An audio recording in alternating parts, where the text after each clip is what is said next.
Assalamualaikum warahmatullahi wabarakatuh. Nama saya Rian Nazari Yusuf dari 12mm3. Ingin menjelaskan apa itu politik dan perbedaan pemilu dari tahun ke tahun. Nah, yang pertama itu definisi politik. Dilihat dari sisi etimologi, kata politik berasal dari bahasa Yunani, yakni polis, yang berarti kota yang berstatus negara kota. Dalam negara kota di zaman Yunani, orang saling berinteraksi guna mencapai kesejahteraan, kebaikan menurut Aristoteles dalam hidupnya. Politik yang berkembang di Yunani kala itu dapat ditafsirkan sebagai suatu proses interaksi antara individu dengan individu lainnya demi mencapai kebaikan bersama. Pemikiran mengenai politik pun khususnya di dunia Barat banyak dipengaruhi oleh filsuf Yunani kuno. Filsuf seperti Plato dan Aristoteles menganggap politik sebagai suatu usaha untuk mencapai masyarakat politik atau politi yang baik. Namun demikian, definisi politik hasil pemikiran para filsuf tersebut belum mampu memberi tekanan terhadap upaya-upaya praksis dalam mencapai politi yang baik. Meskipun harus diakui, pemikiran-pemikiran politik yang berkembang dewasa ini juga tidak lepas dari pengaruh para filsuf tersebut. Yang kedua ini budaya politik. Budaya politik merupakan suatu landasan sistem dalam suatu politik yang memberikan suatu arahan dan peran politik yang dilakukan oleh struktur politik. Budaya politik dapat diartikan sebagai suatu landasan akal dari suatu negara. Secara garis besar, budaya politik dapat didefinisikan sebagai suatu pola perilaku atas kebiasaan masyarakat dalam kehidupan berbangsa dan bernegara. Budaya politik untuk berbangsa dan bernegara menyangkut berbagai pola perilaku masyarakat pada penyelenggaraan administrasi negara, adat istiadat, hukum, politik pemerintah, dan norma kebiasaan dari masyarakat. Dalam suatu negara pasti mempunyai budaya politik yang berbeda-beda. Terjadinya suatu perbedaan pada budaya tersebut disebabkan oleh banyak hal, antara lain kondisi, situasi, dan pendidikan masyarakat dalam suatu negara. Yang ketiga itu pemilu dan ketentuannya. Sesuai Undang-Undang Nomor 8 Tahun 2012 tentang Pemilihan Umum, anggota Dewan Perwakilan Rakyat, Dewan Perwakilan Daerah, dan Dewan Perwakilan Rakyat Daerah. Pengertian pemilihan umum diuraikan secara detail. Pemilu adalah sarana pelaksanaan kedaulatan rakyat yang dilaksanakan secara langsung, umum, bebas, rahasia, jujur, dan adil.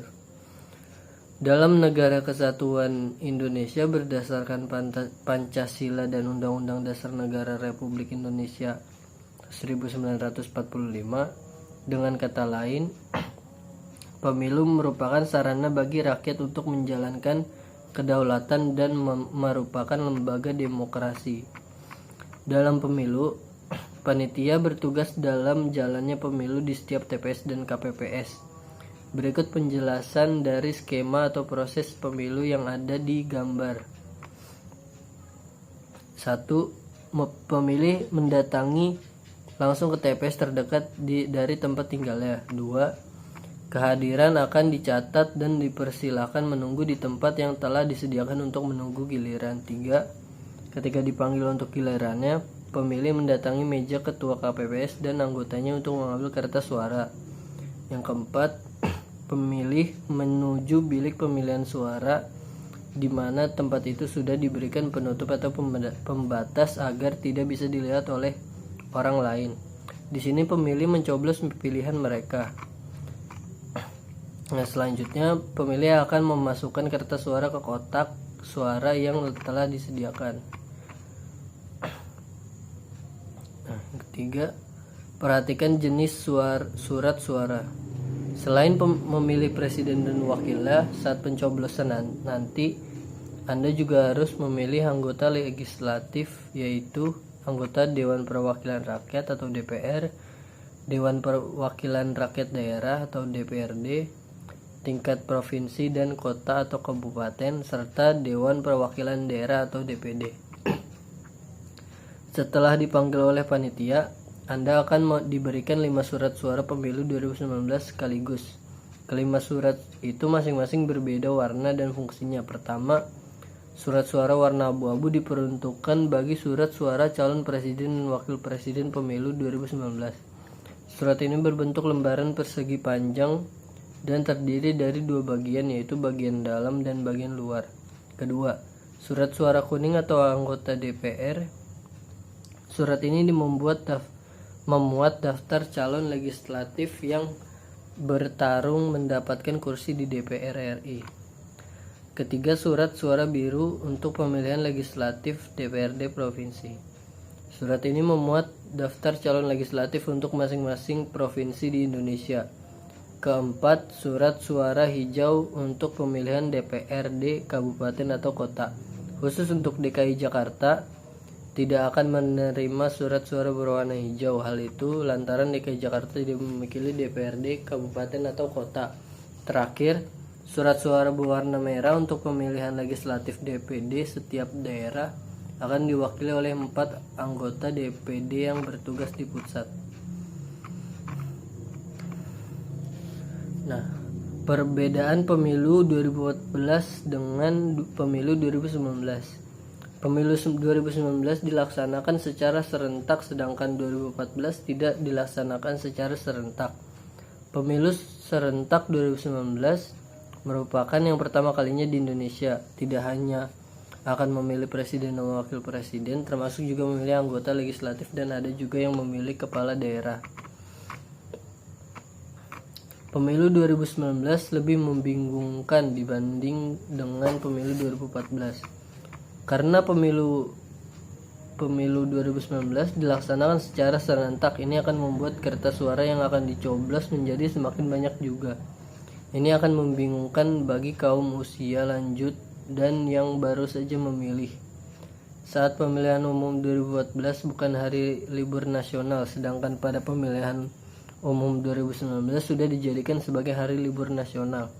Berdasarkan keputusan Presiden nomor 3 tahun 2017, Jokowi menetapkan 17 April 2019 sebagai hari libur nasional. Bagi Anda yang berniat untuk golput karena alasan kesibukan dalam hal pekerjaan pada tanggal 17 April, sudah bisa ikut memilih pemilihan umum. Pemilihan umum 2014 lebih sedikit hoaks dibanding pemilihan umum 2019. Pada pemilihan umum 2014, hoaks masih sedikit digunakan oleh para calon kandidat peserta pemilihan umum. Tapi pada pemilihan umum kali ini, jumlah hoaks meningkat drastis dan banyak yang menggunakan hoaks sebagai kampanye ataupun untuk menjelek-jelekan lawan politiknya. Peserta parpol yang ikut pada pemilu 2014 lebih sedikit dibandingkan pemilihan umum 2019. Pemilu pada tahun 2014 diikuti oleh 10 partai politik, sedangkan pemilu pada tahun ini diikuti 14 partai politik. Persamaan pemilihan umum tahun 2014 dengan 2019. Jokowi dan Prabowo sama-sama bertarung untuk menjadi presiden. Pada pertarungan pemilu 2014, Jokowi berhasil menumbangkan Prabowo dan berhasil duduk di istana kepresidenan. Nah, pada pemilihan umum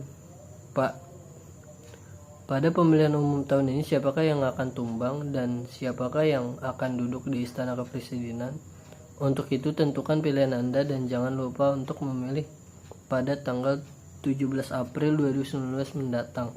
Pemilihan umum 2014 dan 2019 sama-sama dilaksanakan pada hari Rabu. Uniknya pemilu pada tahun 2014 dan 2019 tepat pada hari yang sama tetapi dengan tanggal yang berbeda. Hal ini bisa saja disengaja karena alasan tertentu. Kelebihan pemilu dari tahun ke tahun.